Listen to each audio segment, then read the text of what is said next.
Audio Jungle।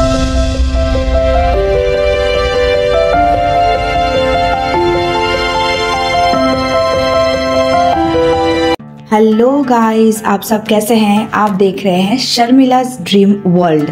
आज जो मैं डिज़ाइन बना रही हूँ बहुत ही सिंपल है, जो कोई भी बिगिनर्स बहुत आराम से बना सकता है। लेकिन मैं आज मेरी रियल लाइफ एक एक्सपीरियंस शेयर करना चाहती हूँ। एक ऐसा एक्सपीरियंस जो ना ही कि मैंने कभी सोचा था मेरे साथ होगा और ना ही सोचा था कि इस सिचुएशन को हैंडल मैं इतनी डेंजर तरीके से करूँगी।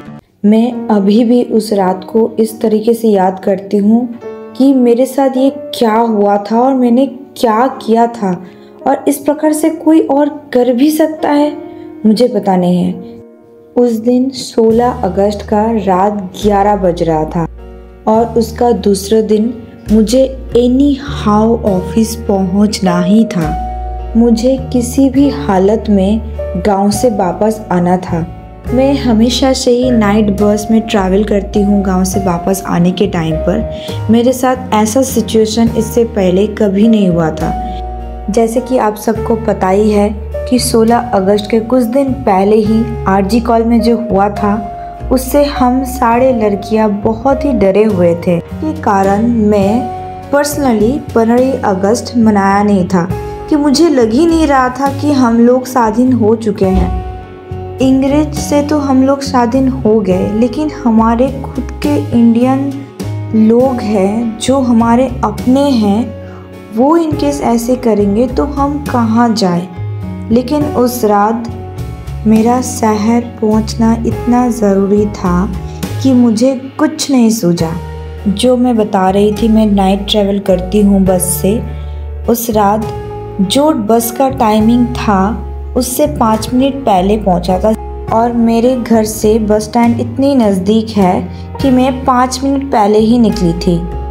लेकिन तभी बस का हॉर्न का आवाज़ आया कि बस आ चुका है। लेकिन तब मेरा सिचुएशन ऐसा था, ना ही मैं दौड़ के पहुंच सकती हूँ ना ही मैं रुक सकती हूँ। फिर भी मैं जितना भागना था मैंने भाग ली। मुझे नहीं पता इतने ज़ोर से मैंने कब भागी थी लास्ट टाइम।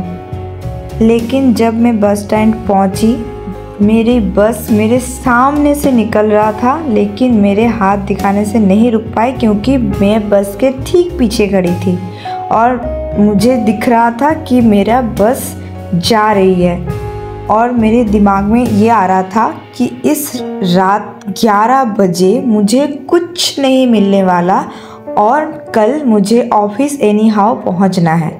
मुझे सिर्फ सामने 2 लाइट दिख रही थी। एक लाइट जो बस जा रहा था उसका पीछे का लाइट, और दूसरा लाइट सामने से एक बाइक आ रही थी उसकी लाइट, जो मेरी बस के उल्टी दिशा में जा रही थी।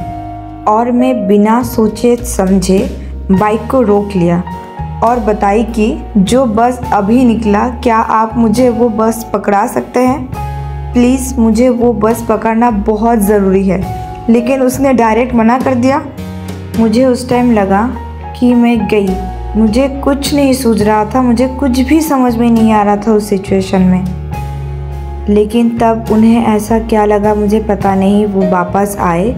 वो तब मेरे फरिश्ते से कम नहीं लग रहा था।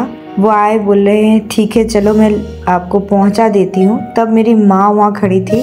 मेरी माँ डरी हुई थी इतनी रात को, मेरी लड़की किसी और के साथ जा रही है। उसने से पूछा उनसे कि हाँ आप कहाँ से हैं, आपका घर कहाँ है।